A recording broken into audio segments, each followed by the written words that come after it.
I'm going to start with the play you made on Saturday, the big defensive play that you came up with.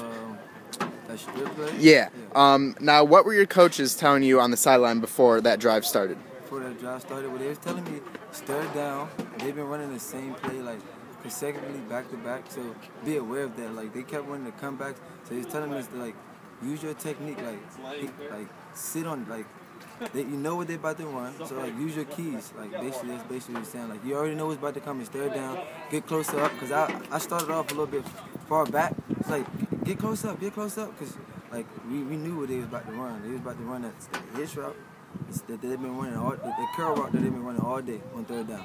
So he said, be aware of it. So how did you use that to help come up with that big play that Nate got the fumble recovery on? Well, I mean, I just sat where I was supposed to. I was supposed to sit right there and like use my technique. It's called catch technique, and I was supposed to sit right there and like catch him like when he come and get my hands on him. But I ended up didn't doing it. Like I ended up backpedaling, which was something that I wasn't supposed to do. I ended up backpedaling anyway, and then like I didn't backpedal to the point where I was too far back. So I was able to see him sit, even though like if I would have used a catch technique, I would have been able to pick the ball off. But since I backpedaled, I was able to see him sit, so I was able to stop. Then when the ball came, I just like, tried to hit his arm, like do something. But Nate, he came and he hit the ball as well. So we both was in on that play.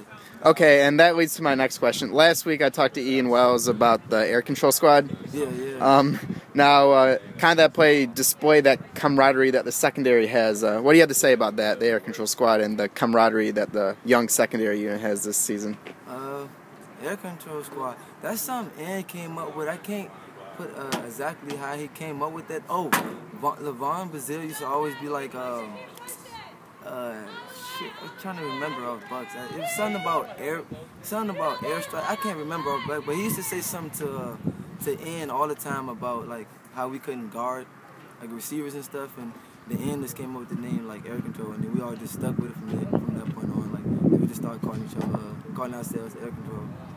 Now, how would you say that the togetherness that the secondary has this season is helping you guys? Because you're a young unit, but you guys look very mature on the field. Because they talk to us. Our safeties, they have our back, man. They really have our back out there. They really like do a good job, especially Josh Kristoff.